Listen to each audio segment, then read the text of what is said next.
সুপ্রিয় শিক্ষার্থীবৃন্দ, আশা করি সকলে ভালো আছো এবং সুস্থ আছো। সকলকে স্বাগত জানাচ্ছি আমাদের উদ্ভাস উইকলি জিকে হাইলাইটসের 12 নম্বর এপিসোডে। এবং আমাদের সাথে আছেন আমাদের বিশেষ অতিথি। আমি মোহাম্মদ আসিফুর রহমান। আমি পড়ালেখা করছি ঢাকা বিশ্ববিদ্যালয়ের নৃবিজ্ঞান বিভাগে, আর উদ্ভাসের সাথে আছি একজন জিকে ইনস্ট্রাক্টর হিসেবে। তো চলো আজকে আমরা একটু দেখে আসি আমাদের গত সপ্তাহের সাম্প্রতিক বিষয়াবলিতে আসলে কি ছিল। তো প্রথমে আমরা চলে যাই জাতীয় বিষয়াবলিতে। প্রথমে আমরা দেখতে পাচ্ছি বিবিসি 100 নারী তালিকায় বাংলাদেশের রিক্তা আক্তার বানু আছেন তার কন্ট্রিবিউশনের জন্য। তো ভাই, আপনার কাছে জানতে চাই যে তার কোন কন্ট্রিবিউশনের জন্য আসলে এত বড় একটা পজিশনে তিনি গিয়েছেন। সো সেটা সম্পর্কে একটু ব্যাখ্যা করবেন। আচ্ছা, ধন্যবাদ প্রশ্নটির জন্য। মূলত রিক্তা আক্তার বানু উনি হচ্ছে বিবিসি এই বছর যেই 100 জন উদ্যমী নারীর তালিকা করেছেন, এবং তারা আসলে রেজিলিয়েন্স ক্যাটাগরিতে প্রভাবশালী নারী হিসেবে নির্বাচিত হয়েছেন। তাদের মধ্যে হচ্ছে উনি 100 জনের ভিতরে তালিকার স্থান পেয়েছেন। তো এটা বোঝার জন্য আমাদের একটু বুঝতে হবে যে এই তালিকাটায় বাকি কারা আছেন। তো আমরা দেখেছি নাদিয়া মুরাদ সহ যারা বড় বড় পজিশন হোল্ড করেন, নাদিয়া মুরাদ শান্তিতে নোবেল পেয়েছিলেন, এইরকম মানুষজন হচ্ছে এই তালিকায় আছেন। তো সেখানে যেহেতু রিক্তা আক্তার বানু উনি হচ্ছে একটা পজিশন হোল্ড করতে পেরেছেন, এটা বাংলাদেশের জন্য একটা গুরুত্বপূর্ণ বিষয় এবং গৌরবের একটা বিষয় বলে আমরা মনে করি।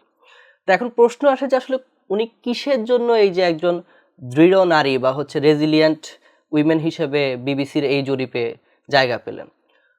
তো সেটার উত্তর হচ্ছে উনি মূলত হচ্ছে লার্নিং ডিসেবিলিটি যাদের রয়েছে, যেই সব শিশুরা রয়েছে, তাদের জন্য একটা স্কুল প্রতিষ্ঠা করেছেন।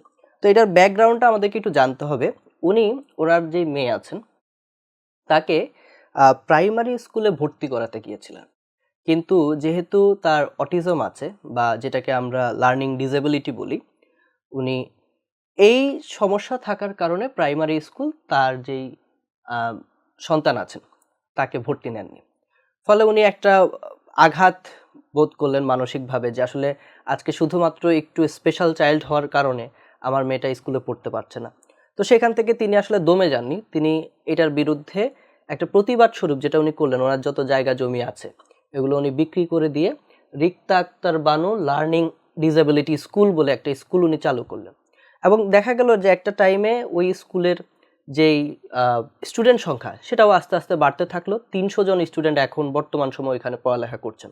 তো এই যে একটা চেঞ্জ, উনি কিন্তু একটা চেঞ্জ মেকারের দায়িত্ব এখানে পালন করেছেন। কারণ এই যে বাচ্চাদের অটিজম থাকতে পারে বা হচ্ছে তাদের লার্নিং ডিসেবিলিটি থাকতে পারে, আমাদের সমাজে কিন্তু এই জিনিসগুলোকে খুব একটা হাইলাইট করা হয় না, বা এটাকে কিন্তু সবসময় ট্যাবু হিসেবে দেখা হয়, এটাকে সবসময় মানুষ এড়িয়ে যাওয়ার চেষ্টা করে।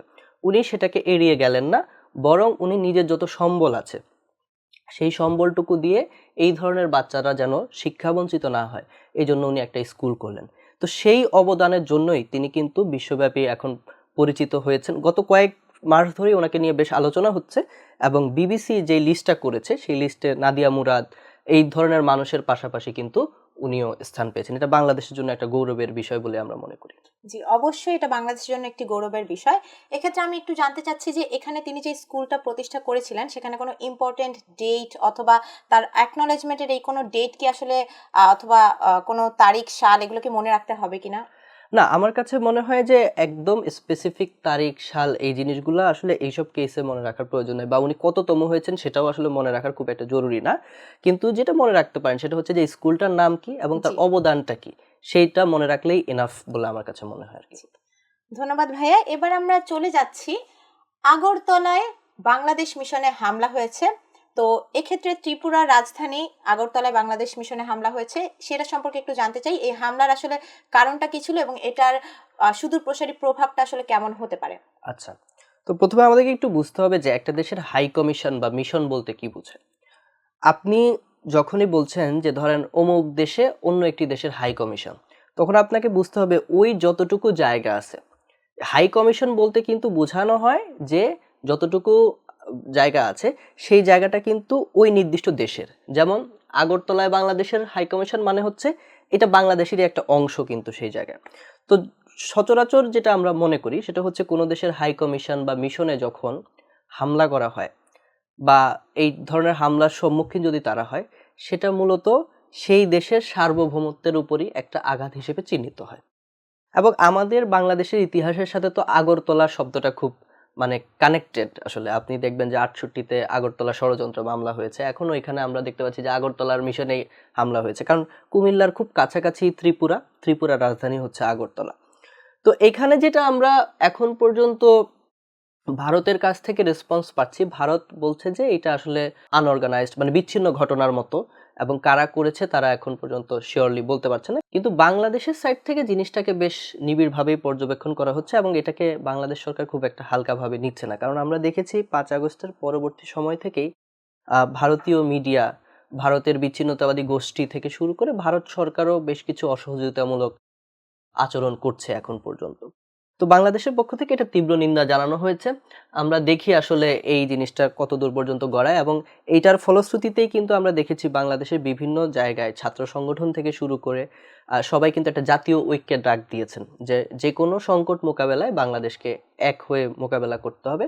এবং চট্টগ্রামের ওইদিকে আমি দেখেছি যে আমাদের যিনি সেনাপ্রধান, তিনিও কিন্তু সেনাবাহিনীকে বলেছেন যে যে কোনো ধরনের সংকট মোকাবেলার ক্ষেত্রে সেনাবাহিনী যেন তারা সতর্ক থাকে আর কি। তো মূলত বিষয়টা হচ্ছে, এটা একটা দুঃখজনক বিষয় আমরা বলবো, কারণ আমরা দুইটা প্রতিবেশী রাষ্ট্র, আমাদের সাথে সবসময় একটা সৌহার্দ্যপূর্ণ সম্পর্ক থাকাই ভালো।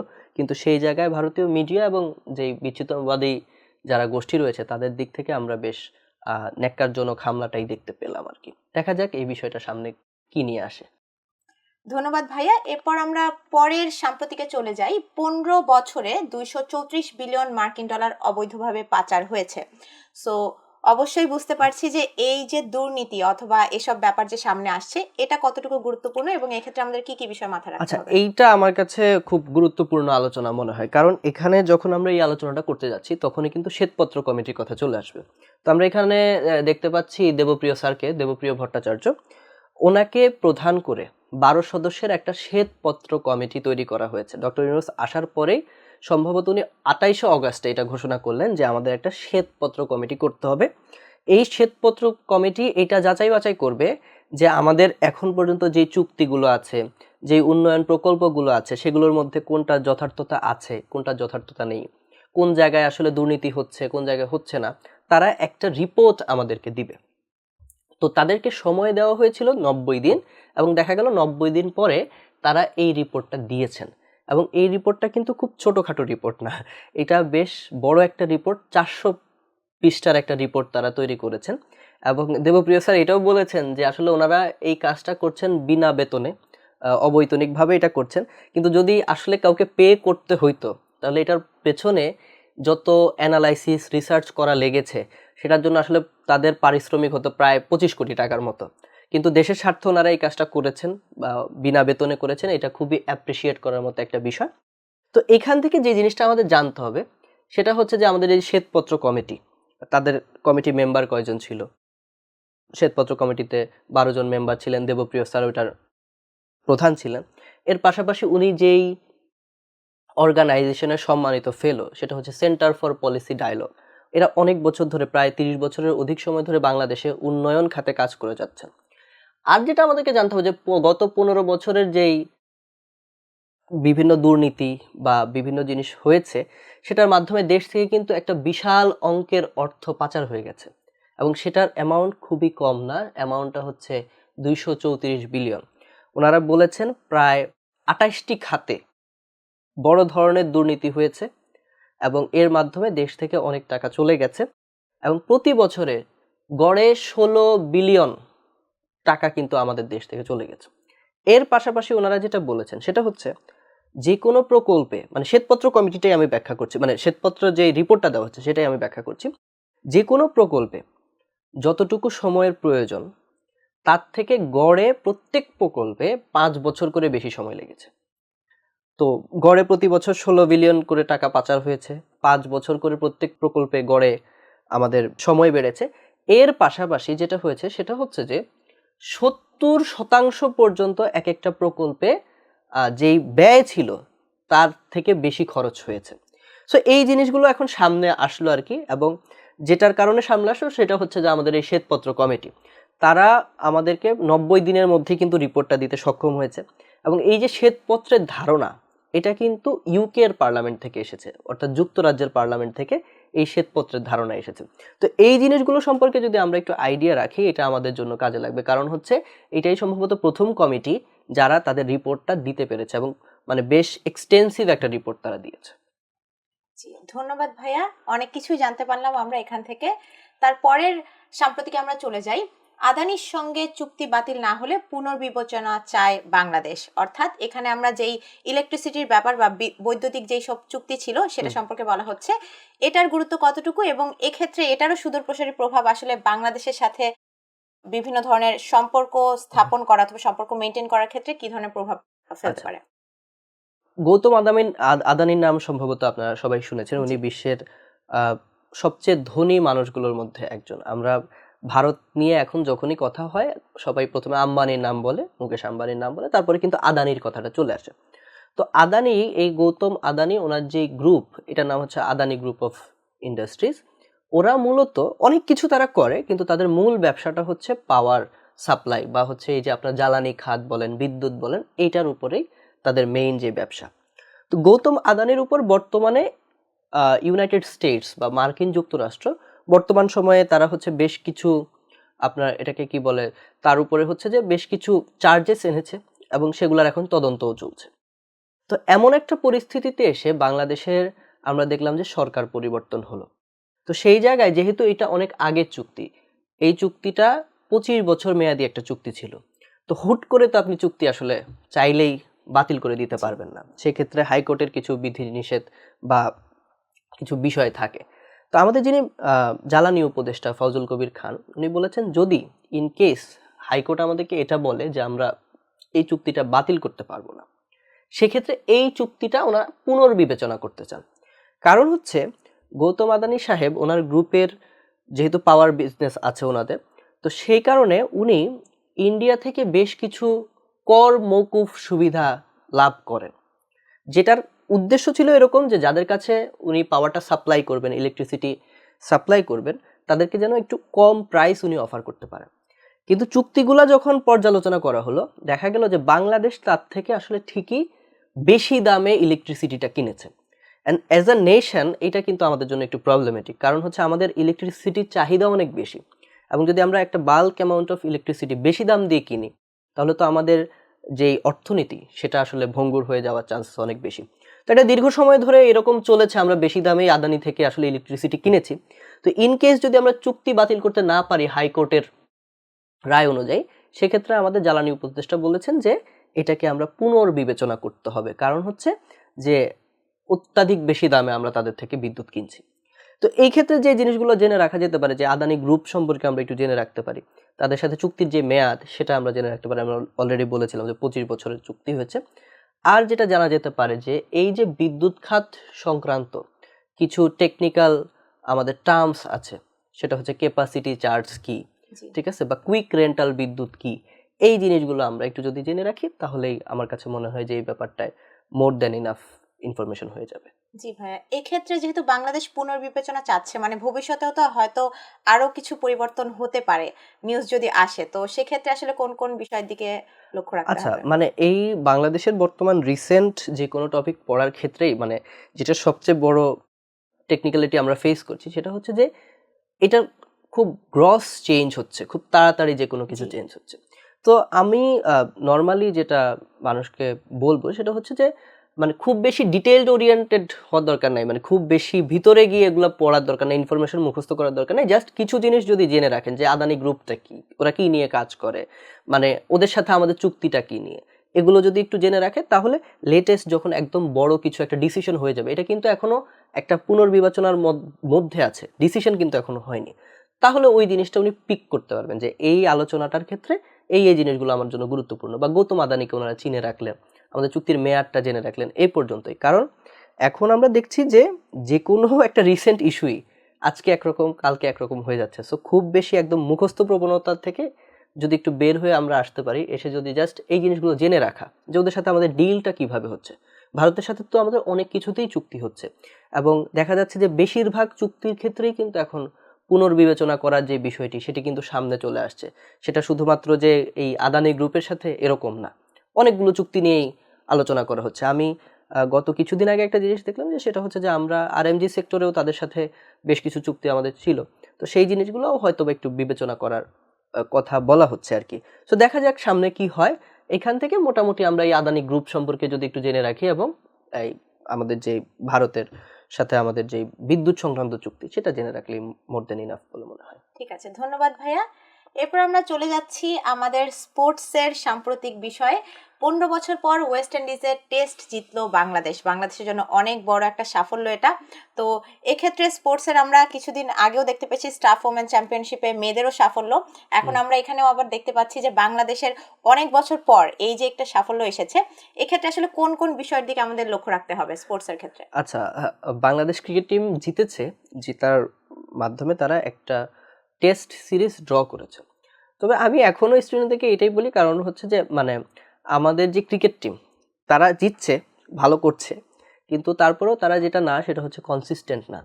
সেক্ষেত্রে আমি সবসময় এটা বলি যে আমাদের ফুটবল টিম যারা রয়েছেন, সাফ ওরা 2বার জিতেছে একটানা, বা নারী ক্রিকেট টিম তারাও বেশ ভালো করছে, এবং এই জিনিসগুলো একটু বেশি জোর দিয়ে পড়ার জন্য আমি বলি, কারণ নারীরা খুব কনসিস্টেন্টলি আমাদের জন্য সাফল্য বয়ে আনছেন। ক্রিকেটাররাও আনছেন, মানে পুরুষ যারা ক্রিকেটার রয়েছেন তারাও খুব মানে আনছেন, কিন্তু আমরা দেখেছি পাকিস্তানকে হোয়াইট ওয়াশ করার পরে আবার একটা ভরাডুবি হলো, এখন আবার ভালো দিক যে আমরা ফিরে আসছি। তো দেখা যাক এই সিরিজের রেজাল্ট কি হয়। মূলত যদি আমরা সিরিজটা জিতে যেতে পারি সেক্ষেত্রে হয়তো সিরিজের কিছু খুঁটিনাটি জিনিস আমাদেরকে পড়তে হবে। এখন পর্যন্ত এইটাই রেজাল্ট যে আমরা সিরিজটাকে ড্র করতে পেরেছি। দেখা যাক পরবর্তী টেস্টে কি হয়। জি ভাইয়া, আর আরেকটা বিষয়, সাম্প্রতিকের ক্ষেত্রে তো অনেক ধরনের নিউজই থাকে, তো স্পোর্টসের নিউজটা আসলে কতটুকু গুরুত্বপূর্ণ যদি আমরা একটু পরীক্ষা ওরিয়েন্টেড চিন্তা করি? স্পোর্টসের নিউজ নরমালি গুরুত্বপূর্ণ হয় তখন যখন আমরা খুব দারুণ কিছু অ্যাচিভ করে ফেলি। জি। যেমন এই সাফের কথাই বারবার আসছিল যে সাফে এই 7টা আসর হয়েছে, এর মধ্যে আমরা ব্যাক টু ব্যাক চ্যাম্পিয়ন হলাম এবং বেশ দাপটের সাথেই হলাম। তো সেইটা দীর্ঘদিনের জন্য ইম্পর্টেন্ট বলে আমার কাছে মনে হয়। আর এই যে সিরিজগুলো রয়েছে এই সিরিজগুলো তো আসলে আপনার ধরেন ডুয়েল সিরিজ, মানে এরকম না যে এটা একটা বড় আসর। এখানে বাংলাদেশ ওয়েস্ট ইন্ডিজে যাচ্ছে, খেলে চলে আসছে। সো এই ধরনের সিরিজ তো অহরহই হয়ে থাকে।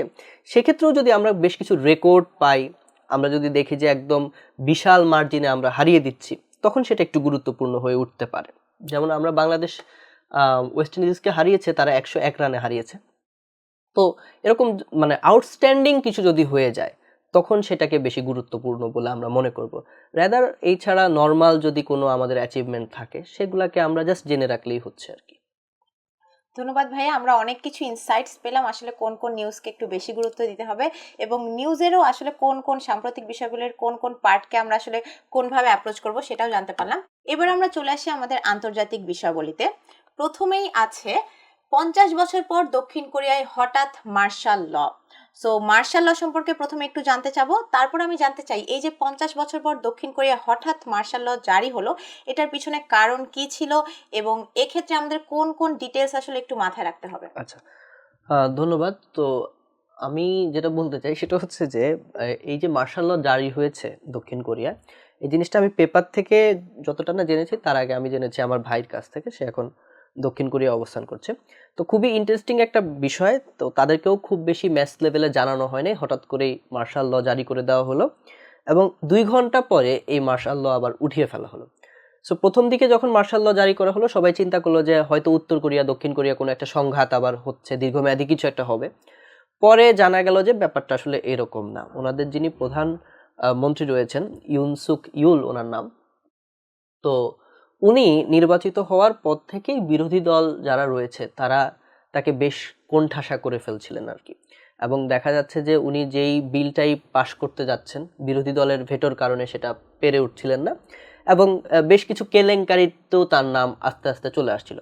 তো এই কারণে হঠাৎ করে কিছু সময়ের জন্য দেখা গেল যে এই যে দক্ষিণ কোরিয়া সেখানে মার্শাল ল জারি করা হলো। তো এখন আমাদেরকে বুঝতে হবে যে আসলে মার্শাল ল জিনিসটা কি। পৃথিবীতে যে কোনো জায়গাতেই মার্শাল ল যদি জারি করা হয় সেটাকে বেশ অগণতান্ত্রিক একটা প্রক্রিয়া হিসেবে দেখা হয়, এবং আমরা দেখেছি যে দক্ষিণ কোরিয়াতেও এইটা নিয়ে বিক্ষোভ হচ্ছে যে এই অগণতান্ত্রিক প্রক্রিয়ায় কেন তারা গেল, কারণ 1987-র পর থেকে সেখানে কিন্তু আর কখনো মার্শাল ল জারি হয় নাই। শেষ মার্শাল ল জারি হয়েছে 1979 সালে। তো বিষয়টা কি, মার্শাল ল হচ্ছে সামরিক শাসন, যেটাকে আমরা বলি যে আসলে ক্ষমতাটা সেনাদের হাতে চলে যাবে এবং সেনারা কিন্তু এই দেশটাকে তাদের মন মতো তারা এটাকে চালাবেন আর কি। যেটা পাকিস্তানে আমরা খুব ঘন ঘন হতে দেখি যে সেনাদের একটা আমরা দেখি যে হস্তক্ষেপ থাকে। সো মার্শাল ল পৃথিবীতে খুব কম জায়গাতেই এটা সেলিব্রেটেড। এটাকে সবাই মোটামুটি বিরোধিতা করে আসে এই কারণে, কারণ এই ব্যবস্থাটা আসলে অগণতান্ত্রিক একটা প্রক্রিয়া এবং মানুষের মানবাধিকার থেকে শুরু করে সবকিছুরই উপরে একটা আশঙ্কা তৈরি হয় মার্শাল ল আসলে। তো দক্ষিণ কোরিয়ার যেটা বিষয় হচ্ছে সেটা হচ্ছে আসলে বড় কোনো বিষয় ছিল না। মূলত উনি যেহেতু রাজনৈতিকভাবে কোণঠাসা হয়ে পড়েছিলেন, এই মার্শাল ল জারি করে উনি সেখান থেকে একটা উত্তরণ পাওয়ার চেষ্টা করেছিলেন। কিন্তু দেখা গেল যে শেষমেশ সেটাকে উনি বেশিক্ষণ আর চালাতে পারলেন না। ২ ঘন্টা পরে এটাকে তুলে নিতে হলো এবং বর্তমানে দক্ষিণ কোরিয়ায় বেশ কিছু বিক্ষোভ এটার বিরুদ্ধে হচ্ছে যে কেন আসলে হঠাৎ করে এই জিনিসটা করা হলো। সো এই আর কি যে ২ ঘন্টার জন্য মার্শাল ল জারি করা হয়েছে, এইটা আমরা জেনে রাখতে পারি। এরপরে সাম্প্রতিক বিষয়গুলিতে আমরা দেখতে পাচ্ছি ট্রাম্পের ইউক্রেন পরিকল্পনা। ট্রাম্প কিন্তু আবার নির্বাচনের পর এসেছেন এবং ট্রাম্প তার বিভিন্ন পদক্ষেপে অবশ্যই আবার তার প্রভাবটা একটু আমরা লক্ষ্য করতে পারছি। সেক্ষেত্রে ইউক্রেনের নিয়ে তার পরিকল্পনাটা কি ছিল? মূলত আপনারা সবাই জানেন, পৃথিবীর মোটামুটি বেশিরভাগ মানুষই জানে যে আসলে ইউক্রেন আলোচনা যখন হয়, ইউক্রেন বলতে আসলে এই যে ইউক্রেন এবং রাশিয়ার মধ্যে যে সংঘাতটা আছে সেটাই চলে আসে। একটা দীর্ঘমেয়াদী সংঘাত আমরা দেখতে পাচ্ছি। ট্রাম্প নির্বাচনে আসার আগে উনি সরাসরি এটা বলেছেন যে উনি আসলে যুদ্ধ চান না। কারণ উনি এবার যখন ওনার যে নির্বাচনী প্রচারণা করছিলেন সেখানে তিনি একটা কথাই বলেছেন, সেটা হচ্ছে আমেরিকা ফার্স্ট। আমরা অলরেডি দেখেছি যুদ্ধ করতে গিয়ে, যুদ্ধের পিছনে অর্থ ব্যয় করতে গিয়ে আমেরিকা একটা মন্দা অবস্থার মধ্য দিয়ে যাচ্ছে, একটা ডিপ্রেশন আমেরিকাতে চলছে। ট্রাম্প নির্বাচনী প্রচারণায় এসে উনি যেটা বললেন যে আমি যদি প্রেসিডেন্ট হই তাহলে ২৪ ঘন্টার মধ্যে এই যুদ্ধটা বন্ধ করে দেব। যদিও এটা ওনার একটা পাবলিসিটি স্ট্যান্টের মতোই ছিল, কারণ আসলে এত দীর্ঘমেয়াদী যুদ্ধ ২৪ ঘন্টায় বন্ধ করা পসিবল না। কিন্তু এটা দিয়ে উনি যেটা বোঝাতে চেয়েছেন সেটা হচ্ছে যে এই জায়গাগুলোতে মার্কিন যে বিনিয়োগ আছে সেই বিনিয়োগটা তিনি বন্ধ করে দেবেন এবং হচ্ছে সেই জায়গায় মানে যে টাকাটা খরচ হয় সেই টাকাটা খরচের যে ক্ষেত্রটা সেটা উনি চেঞ্জ করে নেশন বিল্ডিং এ উনি টাকা পয়সা বেশি দিবেন আর কি। এবং একই সাথে উনি কিন্তু ওই ক্লাইমেট চেঞ্জের যে ফান্ড সেগুলোর ব্যাপারেও একই কথা বলেছেন যে আমরা ওইখানে অহেতুক টাকা খরচ করব না, আমরা যেটা করব সেটা হচ্ছে যে আমাদের নেশন বিল্ডিং এর জন্য আমরা চেষ্টা করব। বর্তমান সময়ে যেটা হচ্ছে সেটা হচ্ছে যে ইউক্রেনের বর্তমান পরিস্থিতি হচ্ছে তারা রাশিয়ার দিকে ক্ষেপণাস্ত্র হামলা করছে। ট্রাম্প যেটা বলছেন সেটা হচ্ছে যে ওনার পরিকল্পনাটা হলো উনি যখন ক্ষমতায় চলে আসবেন উনি ইউক্রেন এবং রাশিয়াকে একই টেবিলে বসতে ওনার সর্বোচ্চ চেষ্টা করবেন বসানোর জন্য। যেটা আমরা আগেও দেখেছি উনি ২০১৮ দিকে যেটা করেছিলেন যে উত্তর কোরিয়া দক্ষিণ কোরিয়াকে কিন্তু তিনি একই টেবিলে বসাতে সক্ষম হয়েছিলেন। উনি সেটা করবেন এবং এই ব্যাপারে খুব দারুণ একটা থিওরি ওনার পক্ষ থেকে বলা হয়েছে যে ক্যারট অ্যান্ড স্টিক থিওরি। ব্যাপারটা কি মানে গাধার সামনে যদি হচ্ছে আপনি একটা গাজর ধরেন লাঠি দিয়ে, গাধা কিন্তু সেটার দিকে আগাতে থাকে আর কি। সো ট্রাম্পেরও এই থিওরিটা হচ্ছে এরকম যে উনি ইউক্রেনকে বলবেন যে ন্যাটোর সদস্য তারা হতে পারবে না, হতে দিবেন না, ওনার একটা বক্তব্য এরকম। এবং উনি এই জায়গায় ইউক্রেন এবং রাশিয়া দুটো শক্তিকেই বলবেন যে আলোচনায় বসার জন্য। এখন ঝামেলাটা যদি এরকম হয় যে রাশিয়া ঝামেলা করছে তখন উনি ইউক্রেনকে হেল্প করবেন। আর ঝামেলাটা যদি এদিক থেকে হয় যে ইউক্রেন আসলে সহযোগিতা করছে না বা ইউক্রেন যুদ্ধ বন্ধ করতে চাচ্ছে না, তখন তিনি ইউক্রেনকে হেল্প করা বন্ধ করে দিবেন। এইটা হচ্ছে তার বর্তমান পরিকল্পনা। যদি আগ্রাসনটা রাশিয়ার দিক থেকে হয় ইউক্রেনকে উনি হেল্প করবেন, আর যদি গোয়ার্তুমিটা ইউক্রেনের পাশ থেকে হয় তাহলে তিনি ইউক্রেনকে হেল্প করা বন্ধ করে দেবেন। মেইন যে আলোচ্য বিষয় সেটা হচ্ছে এই যুদ্ধটার একটা অবসান উনি চাচ্ছেন। উনি চাচ্ছেন যে আমেরিকার মানুষের যে ট্যাক্সের টাকা সেই টাকাটা যেন আমেরিকা থেকে দূরে ইউক্রেনে যুদ্ধের জন্য ব্যয় না হয়। এটাই কিন্তু ওনার মূল চাওয়া। এবং দ্বিতীয় উনি যেটা বলছেন ওনার এখন পর্যন্ত ওনার পরিকল্পনাতে যেটা আছে সেটা হচ্ছে যে ইউক্রেনের বেশ কিছু জায়গা উনি ইউক্রেনকে ছেড়ে দেওয়ার জন্য বলবেন যে ঠিক আছে যুদ্ধ বন্ধ হোক কিন্তু এই জায়গাগুলো রাশিয়া কবজা করুক, তাতে ইউক্রেন যেন কোনো ধরনের আপনার বিপত্তি না জানায়। এইটা একটা। আর উনি ইউক্রেনকে বোঝানোর চেষ্টা করবেন যে তারা আসলে ন্যাটোর মেম্বার হওয়ার প্রয়োজন নাই, ন্যাটোর মেম্বার তারা হবে না। সো এই ক্ষেত্রে আমাদের আসলে কি জানা দরকার, যেহেতু রাশিয়া ইউক্রেন নিয়ে আলোচনা চলে আসছে স্বভাবত এখানে ন্যাটোর আলোচনাটা আসবে। ন্যাটো বলতে কি বোঝায় সেই জিনিসটা আমরা জানার চেষ্টা করব, নর্থ আটলান্টিক ট্রিটি অর্গানাইজেশন। এবং ইউক্রেন রাশিয়ার মধ্যে যেই আলোচনাগুলো আছে, যেমন ইউক্রেনের রাজধানী কি, হ্যাঁ, রাশিয়ার রাজধানী কি, কিয়েভ এবং হচ্ছে মস্কো, এই জিনিসগুলো আমরা একটু জানবো। ক্রাইমিয়া উপদ্বীপটা কি, এটা 2014 সালে রাশিয়া হচ্ছে ইউক্রেন থেকে নিয়ে গেছে। ইউরোপের রুটি ঝুড়ি বলা হয় ইউক্রেনকে। এই জিনিসগুলো যদি আমরা জেনে রাখি, ইট ইজ আমার কাছে মনে হয় সাফিসিয়েন্ট। আরেকটা বিষয় সেটা হচ্ছে যে ট্রাম্পের যে পরিকল্পনাগুলো, এগুলো জানা খুব জরুরি বর্তমান সময়ে, কারণ উনি কিন্তু একটা র্যাডিক্যাল চেঞ্জ আনতে চাচ্ছেন। মানে যে কোনো কেসই আপনি ধরেন, আপনি দেখবেন যে একটা র্যাডিক্যাল চেঞ্জের পক্ষেই কিন্তু উনি আছেন। এবং বাইডেন প্রশাসন, মানে আমি যতদূর বুঝতে পারি যে ওনার জন্য যত ধরনের আসলে প্রবলেম ক্রিয়েট করে রাখা পসিবল তারা সব কিছুই করছে, বাট ট্রাম্প এই ব্যাপারে খুবই অ্যাগ্রেসিভলি উনি পজিটিভ, যে হচ্ছে যে উনি একটা বড় ধরনের চেঞ্জ আমেরিকায় নিয়ে আসতে পারবে। তো এই আর কি, দেখা যাক সামনে কি হয়। জি ভাইয়া, তারপর আমরা দেখতে পাচ্ছি চীনে এআই বা আর্টিফিশিয়াল ইন্টেলিজেন্স প্রযুক্তি রপ্তানিতে নতুন নিষেধাজ্ঞা দিয়েছে যুক্তরাষ্ট্র। তো এক্ষেত্রে নিষেধাজ্ঞাটা আসলে কেন দিল, এবং এক্ষেত্রে এআই ইন্ডাস্ট্রি বা আর্টিফিশিয়াল ইন্টেলিজেন্স যে একটা বড় ইন্ডাস্ট্রি আছে, সেক্ষেত্রে আসলে কতটুকু ক্ষতিকর বা ক্ষতিকর না হলেও কতটুকু প্রভাব পড়তে পারে? আচ্ছা, এটাও বাইডেন প্রশাসনেরই একটা সিদ্ধান্ত, যে তারা হচ্ছে চীনে আমেরিকার যে মাইক্রোচিপ, এখানে এআই প্রযুক্তি বলতে আসলে মাইক্রোচিপ বোঝানো হচ্ছে, এটা চিপের ছবি আমরা এখানে দেখতে পাচ্ছি। আমেরিকার যে মাইক্রোচিপ গুলো আছে, যেগুলো আমেরিকায় তৈরি হয়, সেগুলো চায়নাতে যেন কোনোভাবেই আর এক্সপোর্টেড না হইতে পারে, সেটা উনি নিশ্চিত করার কথা বলেছেন। তো বিষয়টা কি, আমরা সবাই জানি যে চায়না হচ্ছে এমন একটা শক্তি যারা রাজনৈতিকভাবে নয় বরং অর্থনৈতিকভাবে আমেরিকাকে টেক্কা দেওয়ার চেষ্টা করে, এবং তাদের কিন্তু একটা বড় ধরনের গ্রহণযোগ্যতা পৃথিবীতে তৈরি হয়েছে, এবং অর্থনীতিতে তারা এত শক্তিশালী হয়ে গেছে যে তারা ডলারের বিকল্প তৈরি করার জন্য একটা চেষ্টা করছে। এবং চায়নার মানে বাইডেন প্রশাসন যেটা আসলে বলতে চাচ্ছে, তারা বলতে চাচ্ছে যে আমেরিকায় তৈরি হওয়া যে চিপগুলো আছে, সেই মাইক্রো চিপগুলো যদি চায়নার হাতে যায়, তাহলে তারা সেটা দিয়ে ধ্বংসাত্মক কার্যক্রম করতে পারে, এবং এটা পৃথিবীর জন্য ভালো হবে না।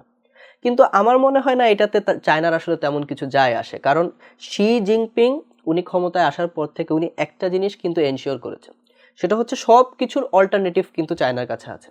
এবং চায়নার যে সফটওয়্যার মার্কেট এবং ইন্ডাস্ট্রি, তারা কিন্তু নিজেরাই অনেক বেশি স্বাবলম্বী। সো এইটা বাইডেন প্রশাসনের একটা সিদ্ধান্ত, বাট এইটা যে আসলে এআই ইন্ডাস্ট্রি বলেন কিংবা হচ্ছে যে চায়নার ইকোনমি বলেন, সেখানে কোনো ধরনের খুব বেশি প্রভাব ফেলবে বলে আমি মনে করি না আর কি।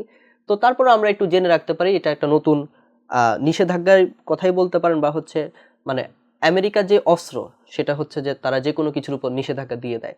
তো চায়না এখন যেহেতু আবার অর্থনীতিতে অনেক বেশি ভালো করছে একটা দীর্ঘ সময় ধরে, সে চেষ্টা করবে চায়নাকে কোণঠাসা করার। কিন্তু চায়না কি করে সেটা আমাদের দেখার বিষয়, এবং আমরা জেনে রাখবো যে মাইক্রোচিপটা দেওয়া বন্ধ করে দিয়েছে আমেরিকা, এই আর কি। এরপর আমরা দেখতে পাচ্ছি সাম্প্রতিক বিষয়গুলিতে বিদ্রোহীদের দখলে আরো 4 শহর। তো প্রথমেই জানতে চাই এই 4 শহর আসলে কোন 4 শহর, এবং বিদ্রোহীদের দখল অথবা এই যে একটা অস্থিতিকর পরিস্থিতি তৈরি হলো, এটার পিছনে আসলে কারণ কি ছিল? আচ্ছা, প্রথম কথা হচ্ছে যে আমরা গত কয়েকটা এপিসোডে, যেহেতু আমি ওইখানে বসি এপিসোডগুলোতে আপনার জায়গায়, গত কয়েকটা এপিসোডে আমরা দেখেছি যে যখনই আমরা মধ্যপ্রাচ্যের কোনো সংঘাত নিয়ে আলোচনা করতে চাই, সেই আলোচনাগুলো আমরা খুব সামনে এগিয়ে নিতে পারি না, এবং সেগুলো আমরা আমাদের যে সোশ্যাল মিডিয়া আছে, ফেসবুক বলেন, ইউটিউবে বলেন, সেগুলো আমরা আপলোডও করতে পারি না, কারণ অ্যালগোরিদম আমাদেরকে আটকে দেয়। ঠিক এই কারণেই সম্ভবত এখানে সিরিয়া শব্দটা লেখা হয় নাই। মূলত এই 4টা শহর হচ্ছে সিরিয়ার, এবং সিরিয়াতে এখনো গৃহযুদ্ধ মানে অনেক বছর ধরে তো চলছেই। এখন বিদ্রোহীরা একটা বড় জায়গা দখল করে ফেলছে, যে জায়গাটার নাম হচ্ছে হামা। সো এই হামার যে জায়গাটা, সেটার পাশেই 4টা শহর, এই 4টা শহরকে তারা দখল করে ফেলেছে, এবং এটা বিদ্রোহীদের একটা বড় জয় হিসেবেই তারা দেখানোর চেষ্টা করছে। তো যেহেতু ইস্যুটা মধ্যপ্রাচ্য নিয়ে, এবং মধ্যপ্রাচ্য নিয়ে আমরা কথা বলতে গেলে খুব ডিটেইলে যদি আলোচনা করতে যাই, দেশগুলোর নাম নেই বা বিদ্রোহী গোষ্ঠীগুলোর নাম যদি আমরা উচ্চারণ করি, সেক্ষেত্রে আমরা আসলে এই এপিসোডে বা এপিসোডগুলোতে সেই অংশগুলো রাখতে পারি না। ফেসবুক এবং ইউটিউব আমাদেরকে সেটা আপলোড করতে দেয় না। তো সেই ক্ষেত্রে মানে পুরো যেই আমাদের আজকের এপিসোডটা আছে, এপিসোডের স্বার্থে আমি হচ্ছে যে খুব ডিটেইলে এই বিষয়টা নিয়ে বলবো না, যেন আমরা এটা আপলোড করতে পারি। কিন্তু আমরা যারা বিভিন্ন জায়গার প্রস্তুতি নিচ্ছি, তারা এই জিনিসগুলো একটু যদি আমরা গুগলে সার্চ করে দেখে নেই, বা বর্তমানে সিরিয়ার যে গৃহযুদ্ধটা আছে সেটার অবস্থাটা কি সেটা যদি জানি, সবার আগে এই 4টা শহরের কথা চলে আসবে, কারা দখল করেছে সেটা চলে আসবে। তো আমার মানে রিকোয়েস্ট থাকবে তাদের কাছে যে আপনারা একটু এই জিনিসটা ডিটেইলে একটু মানে পেপার থেকে পড়ে নেওয়ার চেষ্টা করবেন। বাট সিরিয়ার যে বর্তমান অবস্থা সেখানে আবারও একটা সংঘাতের দিকে তারা এগিয়ে যাচ্ছে। আমরা দেখতেই পাচ্ছি আমাদের সাম্প্রতিক বিষয়গুলির আলোচনা ছিল এ পর্যন্তই। ধন্যবাদ ভাইয়া আপনার মূল্যবান সময় দিয়ে আমাদের সাথে যুক্ত থাকার জন্য। আপনাকেও ধন্যবাদ। প্রিয় শিক্ষার্থীবৃন্দ, সকলকে অসংখ্য ধন্যবাদ আমাদের সাথে এতক্ষণ যুক্ত থাকার জন্য। এবং আমরা কিছু নতুন বিষয়গুলি জানতে পারলাম, বিভিন্ন ধরনের টার্মিনোলজি যেগুলো হয়তো আমাদের বিভিন্ন সাম্প্রতিক বিষয়গুলির সাথে রিলেটেড, এবং এর পাশাপাশি অনেক ধরনের ঘটনা যেগুলোর ক্ষেত্রে হয়তো কনস্ট্যান্ট আমাদের থাকে বা খুব দ্রুত পরিবর্তন হয় না। এসব ঘটনা বলেও কিন্তু আমাদের সাম্প্রতিকের জন্য অনেক গুরুত্বপূর্ণ। নতুন এপিসোডের জন্য অগ্রিম আমন্ত্রণ জানিয়ে শেষ করছি আজকের এপিসোডটি। সকলে ভালো থেকো, সুস্থ থাকো। আল্লাহ হাফেজ।